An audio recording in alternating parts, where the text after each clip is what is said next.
Every morning I wake up in the same skin. No one dictates how I should feel about myself. No bureaucrat issues a decree on my worth. No committee convenes in some fluorescent lit chamber to determine whether my thoughts are permissible today. I rise, I stretch, I drink my coffee, and I exist. And that should be the reality for all people, especially those who live in a nation that dares to call itself the land of the free. But freedom, as it turns out, is a fragile thing, and not because it is inherently weak, but because it is perpetually under siege.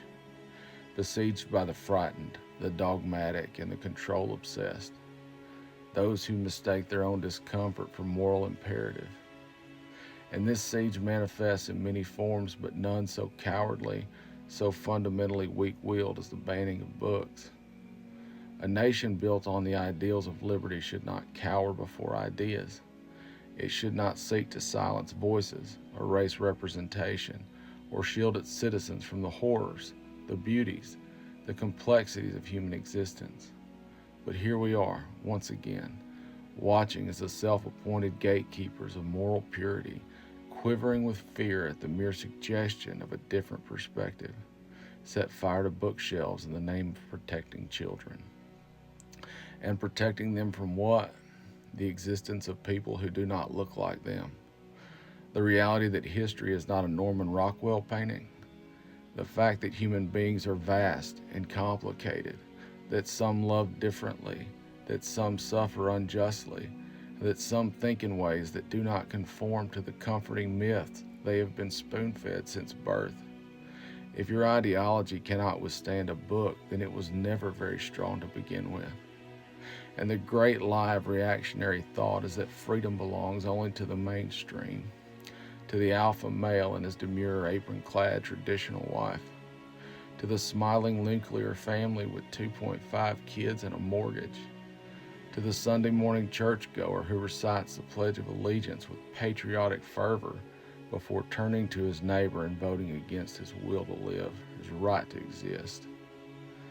But freedom does not belong exclusively to them. Freedom belongs to the misunderstood, the misrepresented, the unfinished, the weird, the queer, the downtrodden, the ones who do not fit neatly into pre approved categories.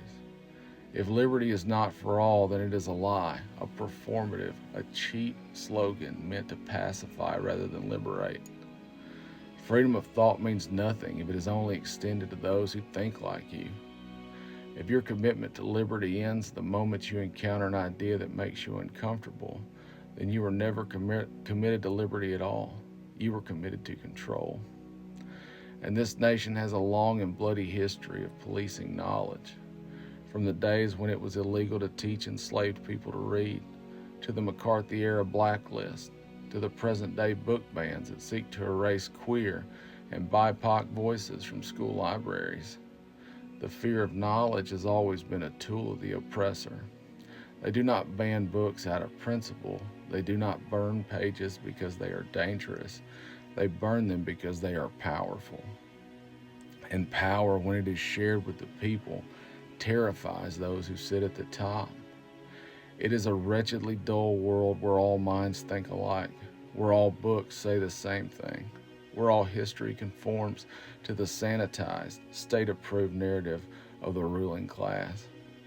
A truly free society does not fear disagreement, it embraces it. We are not required to agree with everything we read. We are required, however, to think critically, to engage, to wrestle with ideas, and to understand before we condemn. Voltaire, Descartes, Nietzsche, Renoir, none of these men demanded intellectual obedience. They demanded curiosity. They challenged the notion that truth should be dictated by authority. They did not fear thought, they reveled in it. And so should we. Banning books is the refuge of the weak, the intellectually bankrupt, the ones who cannot stomach a world they do not fully control. But knowledge is not meant to be hoarded or censored. It is to be consumed, debated, torn apart, and put back together again. It is meant to provoke, to challenge, to disturb, and to awaken. If we are to be a nation worthy of the title free, then we must be a nation unafraid of knowledge. We must be a nation that does not tremble before the written word. We must be a nation that does not fear the ideas of those who do not understand, but seeks to know them.